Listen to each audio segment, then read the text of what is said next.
உலகம் முழுவதும் வாழக்கூடிய ஆஸ்ட்ரோ பக்தி டாக்ஸ் நேயர்கள் அனைவருக்கும் உங்கள் தாம்பரம் ஸ்ரீ வாராகி ஈசனேசன் சுவாமியுடைய நல்லாசிகள், வாழ்த்துக்கள். ஜெய் வாராகி, ஜெய் ஜெய் வாராகி. ஓம் ஆதித்யாய ச சோமாய மங்களாய புதாய ச குரு சுக்ர சனீப்யஸ்ச ராகவே கேதவே நமோ நமः. ஆதித்யாதி நவகிரக தேவதாபியோ நமः. ஸ்ரீ குருப்பியோ நமः. எல்லாம் வல்ல என் குருநாதரையும் ஆதித்யாதி நவகிரகங்களையும் என்னுடைய குலதெய்வத்தையும் வணங்குகிறேன். செப்டம்பர் மாத ராசி பலன்கள். உலகம் முழுவதும் வாழக்கூடிய என் அன்பு பக்தர்களே, செப்டம்பர் மாத ராசி பலன்கள். சூரிய பகவான் தன்னுடைய சொந்த வீடான சிம்மத்திலே ஆட்சி பலம் பெறுகின்ற அற்புதமான ஒரு மாதம். எப்பொழுதுமே சூரியனை அடிப்படையாக கொண்டது தான் மற்ற எல்லா கோள்களும் கிரகங்களும். அதெல்லாம் வலுவான கிரகம் சனியாக இருக்கலாம், குருவாக இருக்கலாம், ரொம்ப வேகமான கிரகம் செவ்வாயாக இருக்கலாம், பணத்தை வாரி வழங்கக்கூடிய குரு சுக்கிரனாக இருக்கலாம். அப்போது எத்தனை வலுவான கிரகங்கள் இருந்தாலுமே கூட சூரியன் தான் ரொம்ப முக்கியம். அப்பேற்பட்ட சூரிய பகவான் ஆட்சி பலம் சிம்மத்தில் ஆட்சி பலம் பெறுகின்ற ஒரு அற்புதமான மாதமாக இந்த செப்டம்பர் மாதம் திகழ்கிறது. அப்போ இந்த செப்டம்பர் மாதத்தை பொறுத்தவரையில் மேஷம், சிம்மம், அதே போல் கும்பம் மற்றும் விருச்சகம், இந்த ராசிக்கெல்லாம் ஒரு சிறப்பான பலன்கள் இந்த மாதம் அமைகிறது. இதுபோக 12 ராசி என்பர்களுக்கும் உலகம் முழுவதும் வாழக்கூடிய, நீங்கள் என்ன ஊரில் எந்த கண்ட்ரியில் இருந்தாலும் சரிதான், அப்போ உலகம் முழுவதும் வாழக்கூடிய அத்தனை ஜீவராசிகளுக்கும் 12 ராசி என்பர்களுக்கும் இந்த ஆவணி மாதம் பொதுவாக சிறப்பானதாக இருக்கும். ஏன்னா சூரியன் சிறப்பான முறையில் இருக்கிறார். காலபுருஷனுக்கு 5ஆம் பாவத்தில் தன்னுடைய சொந்த வீட்டில் ஆட்சி பலம் பெறுகின்றார். ஏன்னா இப்போ சனி வேற வக்ரம் அடைஞ்சிருக்கிறாரு. சூரியனுக்கு சனியுடைய பார்வை கிடைக்கல. சனி சூரியன் சேர்க்கை இருக்குமே, ஆனால் அது அரசாங்கத்துக்கே ஆபத்து ஏற்பட்டிருக்கும். இப்போ கூட பார்த்தீங்கன்னாக்கா வங்காளதேசத்தில் நம்முடைய அருகாமையில் இருக்கக்கூடிய ஒரு நாடு வங்காளதேசம். இந்த பங்களாதேஷில் இப்போ இராணுவ புரட்சி ஏற்பட்டிருக்கு. இந்த பக்கம் பாகிஸ்தான்லேயும் பிரச்சனையாக இருந்துக்கிட்டு இருக்கு. அதே போல் ஈராக் அங்கேயும் கொஞ்சம் ப்ராப்ளமாக இருந்துக்கிட்டு இருக்கு. அப்போ இந்த கிழக்கிந்திய அந்த நாடுகளுக்கெல்லாம் பிரச்சனைக்கு காரணம் இந்த சனி பகவானுடைய வக்ரம். அதே போல் இந்த செப்டம்பர் மாதம் சூரிய பகவான் சிம்மத்தில் இருக்கும்போது, ஒருவேளை சனி பகவான் நார்மலான பொசிஷனில் கும்பத்தில் இருப்பாரே, ஆனால் அது 12 ராசிக்கும் அந்த அரசாங்கத்துக்கே கூட அது பிரச்சனையாக இருந்திருக்கும். நல்ல வேளை அந்த சனி பகவான் வக்ரம் அடைஞ்ச காரணத்தினால் 12 ராசி அன்பர்களுக்கும் நல்ல சுபத்துவமான பலன்கள் அரசாங்கத்துக்கும் அரசியல் தலைவர்களுக்கும் நாட்டுக்கும் நாட்டு மக்களுக்கும் விவசாயத்திற்கும், மாடு கன்று வச்சுருக்கக்கூடியவங்க, தோட்டந்தொடர்பு வச்சுருக்கக்கூடியவங்க, நீர்ப்பாசனத்தை நம்பி இருக்கக்கூடியவங்க, மெயினாக விவசாயம் செய்யக்கூடிய என் அன்பு சகோதர சகோதரிகள், அப்போ இவங்க பொதுவாகவே இந்த நாட்டிற்கு இந்த செப்டம்பர் மாதம் ஒரு சிறப்பான நல்ல புண்ணியமான பலன்களை தரப்போகுது. ஒரு புண்ணியமான மாதம்னு சொன்னால் கூட அது ஏற்றுக்கொள்ளக்கூடியதாக இருக்கும். காரணம் என்னன்னு கேட்டிங்கனாக்கா, சூரியனோடு இணைந்த புதன் பகவான் 2-11 கூடியவன் சூரியனுக்கு, 2-11 கூடிய புதனும் அங்கே சிம்ம ராசியில் அமைந்திருக்கிறார். குரு 4-10 அமைந்திருக்கிறார். அதே போல் ராகுவும் கேதுவும் கூட இங்கே கீழே இறங்கி உத்திரட்டாதி நட்சத்திரம் இறங்கி கீழே வந்துக்கிட்டு இருக்காங்க. அப்போ பொதுவாக இந்த செப்டம்பர் மாதத்தை பொறுத்தவரையில் சனியுடைய நட்சத்திரத்தில் ராகுவும், இந்த பக்கம் பார்த்தீங்கன்னாக்கா அஸ்தம் நட்சத்திரத்தில் கேதுவும், அதே போல் சதயம் நட்சத்திரத்தில் சனி பகவானும் சஞ்சாரம் செய்கிறார்கள்.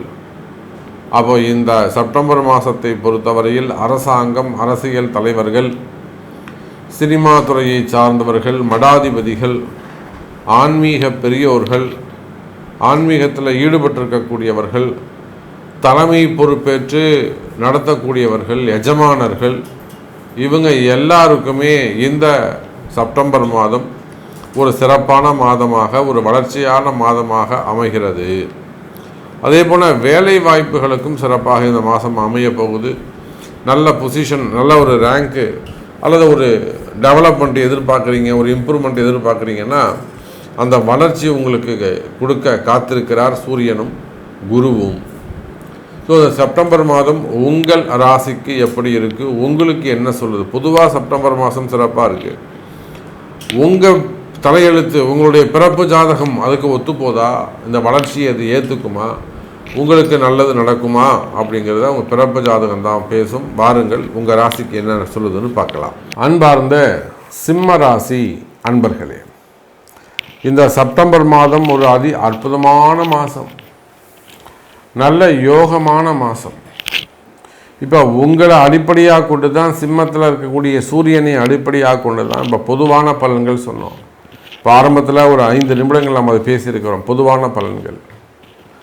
அப்போ சிம்ம ராசி என்பர்களே, உங்களுடைய விழா நாயகன், உங்களுடைய நாயகன் சூரிய பகவான் அற்புதமான முறையில் தங்களுடைய சொந்த வீட்டில் சிம்ம ராசியில் ஆட்சி பலம் பெறுகிறார்.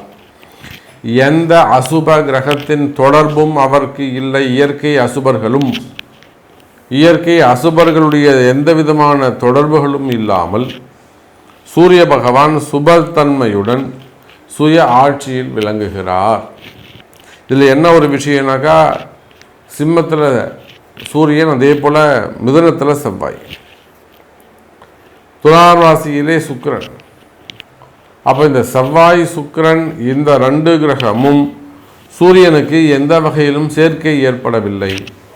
அப்போ எந்த இடமானாலும் சிம்ம ராசி நேயர்கள், நீங்கள் மக நட்சத்திரமாக இருக்கலாம், அல்லது பூர நட்சத்திரமாக இருக்கலாம், உத்திரம் நட்சத்திரம் 1வது பாதமாக இருக்கலாம். நீங்கள் எந்த ராசியாக இருந்தாலும் கவலை வேண்டாம். சிம்ம ராசி அன்பர்களை, இந்த செப்டம்பர் மாதம் சிறப்பான மாதமாக அமைகிறது. நம்ம நிறைய சிம்மராசி அன்பர்களை பார்க்குறோம். தொழில் தொடங்குறாங்க, நான் ஒரு டிரைவராக இருக்கேங்கிறாங்க, நான் ஒரு சின்ன கடைங்க வச்சுருக்கேன் அப்படிங்கிறாங்க, நான் ஷோரூம் வச்சுருக்கேங்கிறாங்க. பெரிய பெரிய பிஸ்னஸ் பண்ணக்கூடியவங்க, பெரிய குடும்பத்தை சேர்ந்தவர்கள், மெயினாக விவசாயம் செய்யக்கூடிய என் அன்பு சகோதர சகோதரிகள். அப்போ இவங்க எல்லாருமே கூட சிம்ம ராசியாக இருந்த கொஞ்சம் கஷ்டப்படுற சாமி நான் அப்படின்னு சொல்லக்கூடியவங்களாக இருக்காங்க. மெயினாக உடல்நிலை ஆரோக்கியத்தில் அதிக அக்கறை தேவை, கவனம் தேவை. எனதருமை சிம்ம ராசி நேயர்களே, குடல் இறக்கங்கள், குடல் பிரச்சனைகள், மலச்சிக்கல்கள், உடல் உஷ்ணம், மூலம் போன்ற உடல் உபாதைகள் ஏற்படுவதற்கு வாய்ப்புகள் உண்டு. எனக்கு தெரிஞ்ச மிகப்பெரிய செல்வந்தர்கள் கூட தற்சமயம் கொஞ்சம் கஷ்டப்பட்டு இருக்கிறது நம்ம பார்க்குறோம். பெரிய பெரிய செல்வந்தர்கள் கூட உடல்நிலை ஆரோக்கியம் சரியில்லாமல் கஷ்டப்படக்கூடியதை நம்ம கண்ணால் நம்ம பார்க்குறோம். அப்போது அந்த உடல்நிலை ஆரோக்கியத்தில் அதிக அக்கறை தேவை. முடிந்தால் ஒரு ஆயுஷோமம் செஞ்சுக்கிறது சிறப்பை தரக்கூடியதாக இருக்கும். சிம்ம ராசி நேயர்கள், உங்கள் பிறந்த நட்சத்திரத்தன்னைக்கு ஒரு கணபதி ஹோமம், ஒரு நவகிரக ஹோமம், ஒரு அஸ்திர ஹோமம், சுதர்சன ஹோமம், அந்த மாதிரி ஏதேனும் வழிபாடுகள் செய்து கொள்வது சிறப்பு. அதுக்கு அடுத்தபடியாக பார்த்தீங்கன்னாக்கா, எனதருமை சிம்ம ராசி அன்பர்களே, பணவரவு தனவரவு சிறப்பானதாக இருக்கும். வரவு செலவுகள் அதிகரிக்கும். டிரான்சாக்ஷன்ஸ் நல்ல முறையில் இருக்கும். உத்தியோகத்தில் உயர்ந்த உத்தியோகங்கள் கிடைப்பதற்கு வாய்ப்புகள் உண்டு. உத்தியோகம் சிறந்து விளங்குவதற்கு வாய்ப்புகள் உண்டு. எனதருமை சிம்ம ராசி நேயர்களே, வேலை செய்கிற இடத்துல உங்களுக்கு ஏதேனும் பிரச்சனைகள் இருக்குமே, ஆனால் அந்த பிரச்சனைகள் விலகும்.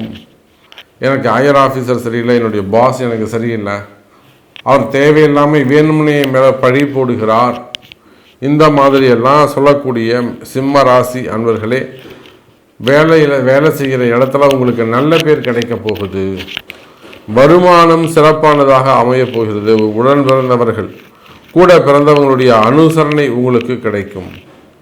அது சகோதர சகோதரிகள் ஆனாலும் நல்ல சிறந்த முறையில் அந்த பிறந்த சகோதரத்துவம் ஒற்றுமை மேலோங்குகின்ற மாதமாக இந்த மாதம் அமைகிறது. தலைமை பொறுப்பேற்று நடத்தக்கூடிய வகையில் நல்ல திறமையான ஒரு எதிர்காலம் உங்களுக்கு அமைய போகின்றது சிம்ம ராசி நேயர்களே. அதே போலத்தான் பார்த்தீங்கன்னாக்கா, வேலை வாய்ப்புகள், வேலையை இழந்தவர்களுக்கு மீண்டும் வேலை கிடைப்பதற்கு வாய்ப்புகள் உண்டு. அதே போல் உத்தியோகம், கனிம வளங்கள், share market, stock market, school colleges இதெல்லாம் வச்சு நடத்தக்கூடியவர்கள், நீங்கள் எந்த தொழில் செய்பவராக இருந்தாலும் சரிதான், அது உள்நாடாக இருந்தாலும் வெளிநாடாக இருந்தாலும் வேலை வாய்ப்புகள் அதிகரிக்கும், தொழில் அமைப்புகள் சிறப்பானதாக இருக்கும். வேலை செய்கிற இடத்துல ஏதேனும் பிரச்சனைகள் இருக்குமே ஆனால் அது உங்கள் கால நேரமாக இருக்கணும், அப்படி இல்லைன்னா செய்வினை கோளாறுகள் காரணமாக இருக்கும்.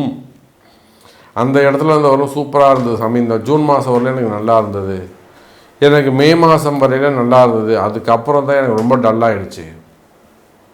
அப்போ அந்த மாதிரி மறைமுகமான பிரச்சனைகள் இருக்குமே ஆனால் அதெல்லாம் உடனடியாக சரி செய்து கொள்வது சிறப்பை தரக்கூடியதாக இருக்கும். எழுதரமை சிம்ம ராசி அன்பர்களே.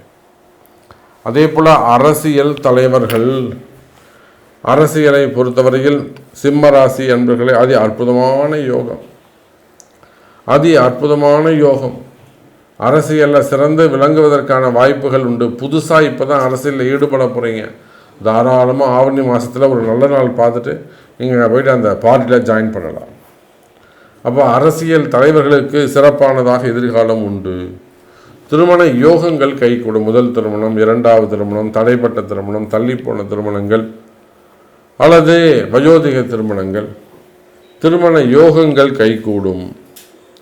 இன்னும் சொல்லப்போனால் எனதொருமை சிம்ம ராசி அன்பர்களே, கடன் சுமைகள், கடன் பிரச்சனைகள் குறையும். வம்பு வழக்குகள், இடப்பிரச்சனைகள், இடதோஷங்கள், செய்வினை கோளாறுகள், அக்கம் பக்கத்தில் தொழில் செய்யக்கூடியவங்க, குடியிருக்கக்கூடியவங்க தேவையில்லாத வம்பு வழக்குக்கு வருவது, இந்த மாதிரியான பிரச்சனைகள் இருக்குமே ஆனால் அவையும் விலகுவதற்கு வாய்ப்புகள் உண்டு. சிம்ம ராசி நேயர்களே, மெயினாக வசியம் சம்பந்தப்பட்டது, செய்வினை கோளாறுகள் சம்பந்தப்பட்டது. ஒரு குடும்பத்தை அழிக்கணும், ஒரு குடும்பத்தை ஏதாவது ஒன்று பண்ணணும்னா இவங்க சும்மா இருக்க மாட்டாங்க. அப்போது தேவையில்லாத செய்வினை கோளாறுகள் பிரச்சனை எங்கேயாவது ஒரு இடத்துல உட்காந்து இவங்க ஏவி விட்டுருவாங்க. இப்போ கூட ஒரு அம்மா என்கிட்ட சொன்னாங்க, நான் இத்தனை நாளில் நான் பீரோ தேடுறேன், எனக்கு கிடைக்கவே இல்லை, இன்றைக்கி தேடுற சமயம் திடீர்னு ஒரு பழைய பொருள் கிடைக்குது. அப்போ அது எப்படி உள்ளே வந்தது? அதுதான் ஏவல். அப்போ செய்வினை கோளாறுகள் இருக்குமே ஆனால் அந்த செய்வினை கோளாறுகள் விலகுவதற்கு வாய்ப்புகள் உண்டு. எனதருமை ரிஷபராசி சிம்ம ராசி அன்பர்களே, ரிஷபத்தில் இருக்கக்கூடிய குரு 4-10 சிம்மத்திற்கு அமைந்திருந்தாலும் குருவுடைய அனுகிரகம் உங்களுக்கு பரிபூரணமாக உண்டு. ஏன்னா உங்களுக்கு 5ஆம் அதிபதி அந்த குருவாக அமைகிறார். அவர் தான் உங்களுக்கு 4-10 அமைந்திருக்கிறார்.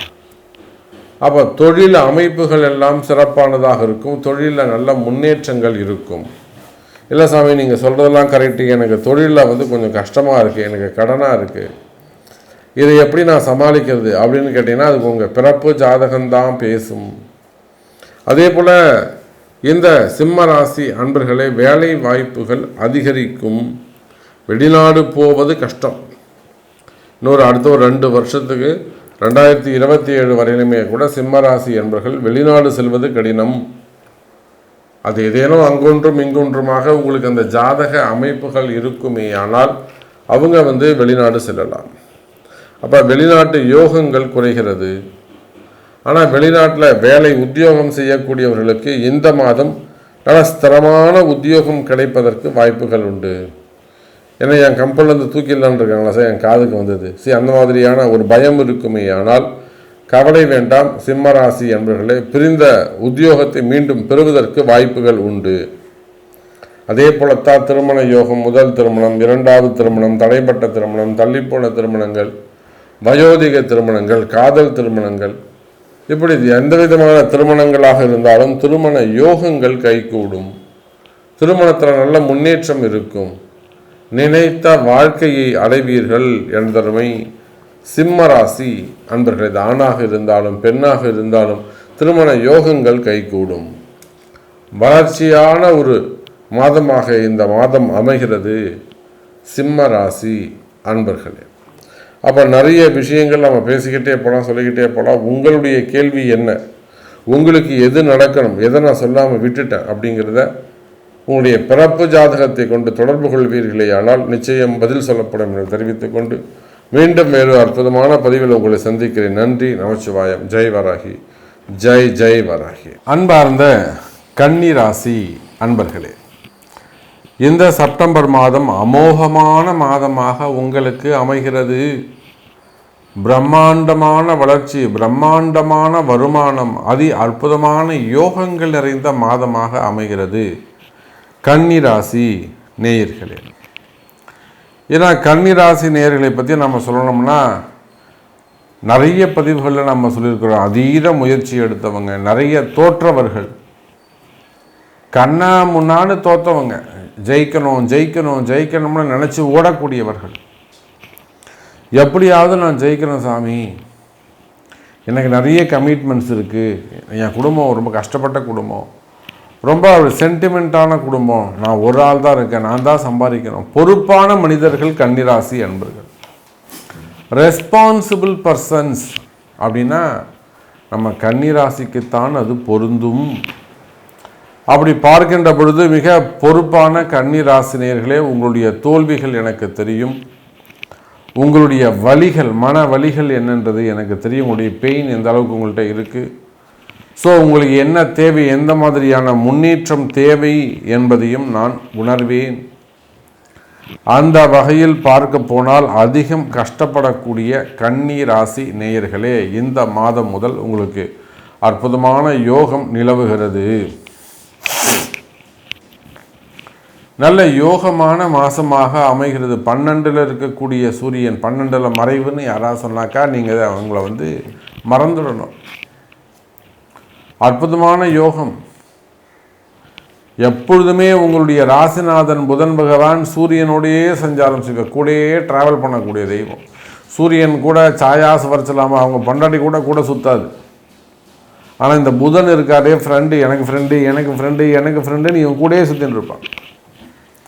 இதே மாதிரி தான் இந்த கன்னிராசி என்பவர்கள் எங்கே போனாலும் தனியாக போக மாட்டாங்க, கூட எவனாவது ஒருத்தனை கூப்பிட்டு போவாங்க. நீ வரியா மேக்சிமம் பொண்டாட்டி கூப்பிட்டு போவாங்க. பொண்டாட்டி இல்லாத ஆளுங்க யாராவது ஒருத்தனை கூட கூப்பிட்டு போவாங்க. அல்லது யாராவது ஒருத்தரை வாழ வைக்கணும்னு இவங்க துடிச்சிக்கிட்டு இருப்பாங்க. என் முதலாளி நல்லா இருக்கணும், என் ஓனர் நல்லா இருக்கணும், விசுவாசமாக இருப்பது. பொதுவாகவே கன்னிராசியில் உங்களுக்கு ஒரு வேலையாட்கள் அமைவாரே ஆனால் நீங்கள் கொடுத்து வைத்த நபர்களாக இருப்பீர்கள். அப்போ அதிகம் கஷ்டப்படக்கூடிய கன்னிராசி என்பர்களே, இந்த மாதம் நல்ல யோகமான மாதமாக அமைகிறது. திடீர்னு ஏதாவது உங்களுக்கு வேலை போயிருக்கலாம். நிறைய நம்ம பார்க்குறோம், வெளிநாடுகளில் நல்ல பொசிஷனில், நல்ல ரேங்கில், ஒரு ஹையர் பொசிஷனில் இருப்பாங்க. திடீர்னு வேலை போயிட்டோம்.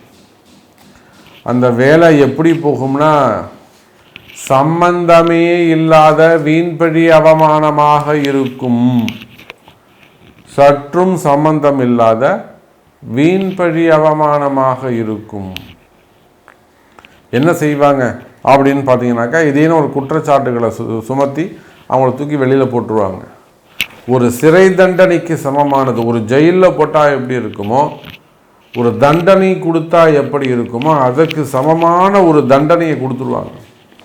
அவங்கள்ட்ட லெட்டர் வந்தால் தான் இந்த பிரச்சனையை விட்டு வெளியில் வர முடியும், இந்த ஊரை விட்டு வெளியில் வர முடியும், இல்லைனா இந்த ஊரை விட்டே வெளியில் வர முடியாது, இல்லைனா வேறு எங்கேயுமே நம்ம வேலைக்கு போக முடியாது. இந்த மாதிரியெல்லாம் மிகப்பெரிய வீண்பழி அவமானங்களை எல்லாம் சந்தித்த எனதருமை கன்னிராசி நேயர்களே, அப்படியெல்லாம் உங்களுக்கு ஏதேனும் பிரச்சனைகள் இருக்குமே ஆனால் அவையெல்லாம் விலகுவதற்கு, நிவர்த்தியாவதற்கு வாய்ப்புகள் உண்டு. உண்மையிலே அப்படி ஒரு பிரச்சனை இருக்குது சாமி, நான் ஒரு மடாதிபதியாக இருக்கேன், ஆன்மீகத்தில் இருக்கேன், ஆன்மீக பெரியோர்களாக இருக்கேன், இல்லை ஒரு பிஸ்னஸ் மேனாக இருக்கேன், அல்லது ஒரு ஃபேமிலி செக்டரில் இருக்கேன், எனக்கு உண்மையிலேயே அப்படி ஒரு ப்ராப்ளம் இருக்குது அப்படின்னு நீங்கள் ஃபீல் பண்ணிங்கனாக்கா அதற்கு நிவர்த்தி உண்டு. உங்களுடைய பிறப்பு ஜாதகம்.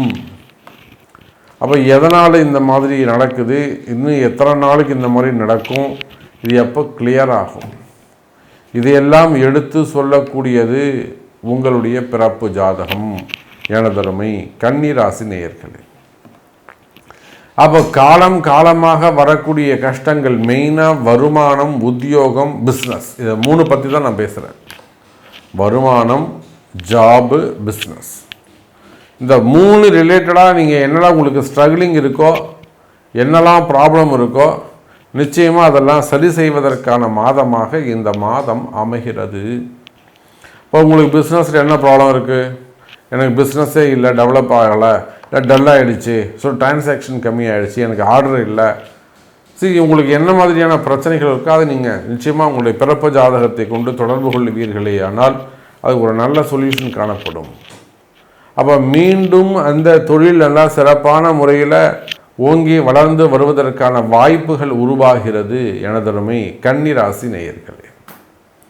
அதே போல் தொழிலில் இருக்கக்கூடிய சங்கடங்கள், கடன் சுமைகள், கடன் பிரச்சனைகள், வம்பு வழக்குகள், கோர்ட்டு கேஸு சம்பந்தப்பட்ட பிரச்சனைகள், அது இடப்பிரச்சனையாக இருக்கலாம், சொத்து பிரச்சனையாக இருக்கலாம், தொழில் பிரச்சனையாக இருக்கலாம், பார்ட்னர்ஷிப்புக்குள்ளே வரக்கூடிய பிரச்சனைகளாக இருக்கலாம், அல்லது தொழில் ரீதியாக ஆர்டர்ஸ் ரீதியாக வரக்கூடியதாக இருக்கலாம், அல்லது ஏதேனும் பணங்காசுகள், கடன் சுமைகள், கடன் பிரச்சனைகளால் வரக்கூடியதாக இருக்கலாம்.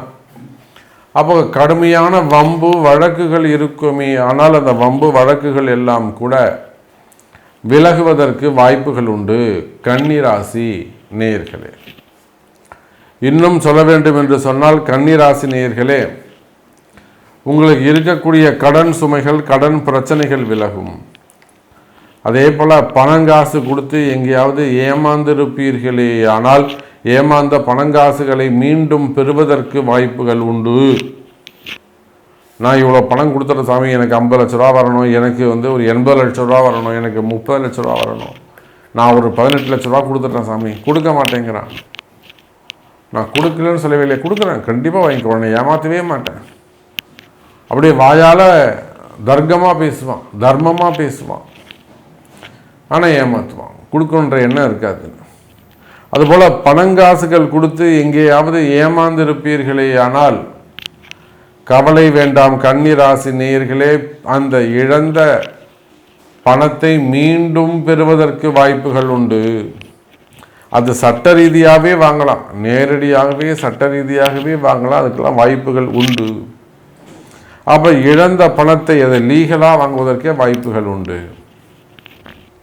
அதே போல் கன்னி ராசி அன்பர்களே, கடன் சுமைகள், கடன் பிரச்சனைகள் குறையும். இன்னும் சொல்லப்போனால் உடல்நிலை ஆரோக்கியம், மனசில் ஒரு பயமாக இருக்கிறது, எதுக்கெடுத்தாலும் மனசு பயப்படுவது, ஆயுள் ஆரோக்கியம், செய்வினை கோளாறுகள், மெயினாக ஆயுள் பாவம் ஆரோக்கியத்தில் அதிக எச்சரிக்கை, அதிக கவனம் தேவை கன்னி ராசி அன்பர்களே. ஒரு ஆயுஷ் ஹோமம் பண்ணிக்கிறது நல்லது, வீட்டில் ஒரு ஹோமம் பண்ணிக்கிறது நல்லது. நிறைய இடங்களில் நம்ம போய் செஞ்சு வைக்கிறோம். அப்போ தொடர்ந்து ஒரு வீடு ஒரு பிரச்சனையாகவே இருக்குது, வீட்டில் இருக்க முடியல, வெளியில் போனால் நிம்மதியாக இருக்குது. அப்போ வீட்டில் ஏதோ சம்திங் ப்ராப்ளம் இருக்குதுன்னு அர்த்தம், செய்வினைகள் இருக்குதுன்னு அர்த்தம். ஏதோ ஒன்று இருக்குது சாமி, ஆனால் அதனால தான் இப்படி நடக்குது, 2-3 பேர் என்கிட்ட சொல்லிட்டாங்க. அப்போ அந்த மாதிரியான பிரச்சனைகள் இருக்குமே, ஆனால் கன்னி ராசி என்பவர்களே செய்வினை கோளாறுகள் விலகும். அப்போ அதுக்குரிய பரிகாரங்கள், பிராயச்சித்தங்கள், இடதோஷ நிவர்த்திகள் செய்து கொள்ள வேண்டும் கன்னி ராசி நேயர்களே. திருமண யோகங்கள், திருமண யோகத்தை பொறுத்தவரையில் இந்த மாதம் திருமணத்திற்கான மாதமாக அமைகிறது. திருமண யோகங்கள் கைகூடும், நல்ல திருமண யோகங்கள் கைகூடும். முதல் திருமணம், 2வது திருமணம், தடைப்பட்ட திருமணம், தள்ளிப்போன திருமணம், திருமண யோகங்கள் கைகூடும். மெயினாக 30 வயசாது 35 வயசாதுன்னு கல்யாணம் ஆகலை, ஒருதலை பட்சமாக நீங்கள் காதலிக்கிறீங்க, அப்போ திருமண யோகம் நடக்குமா சாமி அப்படின்னு கேட்டால் நிச்சயமாக திருமண யோகங்கள் கைகூடும். அதே போலத்தான் குழந்தை பாக்கியம், குழந்தை பாக்கியத்தை பொறுத்தவரையில் கன்னி ராசி அன்பர்களே குழந்தை பாக்கியம் கைகூடும். ராசிக்கு 9ல் இருக்கக்கூடிய குருவால், 9ல் குரு இருக்கிறவனுக்கு எல்லா யோகமும் உண்டுன்னு சொல்லுவாங்க. அவள் குழந்தை பாக்கியம் உண்டு. அப்போ உங்கள் பிறப்பு ஜாதகத்தை கொண்டு கணவன் மனைவி இருவருடைய ஜாதகத்தையும் கொண்டு பார்த்து அதுக்குரிய ஆலயங்கள், வழிபாடுகள், பிராயச்சித்தங்கள் செய்வீர்களே ஆனால், ஒரு சந்தான கோபால ஹோமோ, சத்சந்தான ஹோமோ, இந்த மாதிரியான வழிபாடுகள் செய்வீர்களே ஆனால் நிச்சயமாக ஒரு இயற்கையாகவோ அல்லது ட்ரீட்மெண்ட் மூலமாகவோ குழந்தை பாக்கியம் நிச்சயம் உண்டு. நாங்கள் ஏற்கனவே ட்ரீட்மெண்ட் எடுத்துகிட்ட சாமி, 2 முறை முயற்சி பண்ணிட்டோம், ஃபெயிலியர் ஆகிடுச்சு, நான் சொல்கிறது மட்டும் செய்யுங்க, நிச்சயமாக உங்களுக்கு அந்த குழந்தை பாக்கியம் கிடைக்கும். ஸோ நம்ம நிறைய விஷயங்கள் செய்து கொண்டே பேசிக்கொண்டே போகலாம். உங்களுடைய கேள்வி என்னன்னு பார்க்கணும். எல்லாத்த பற்றியும் சொல்கிறீங்களா சாமி, என்னை பற்றி நீங்கள் சொல்லவே இல்லையே, அப்போ உங்களுடைய கேள்வி என்ன, உங்களுக்கு என்ன நடக்கணும் அப்படிங்கிறத சொல்லுங்கள். நிச்சயமாக உங்களுக்கும் நல்ல எதிர்காலம் அமையும் என்பதை தெரிவித்துக்கொண்டு மீண்டும் வேறு அற்புதமான பதிவில் சந்திக்கிறேன். நன்றி. நமச்சிவாயம். ஜெய் பராய்.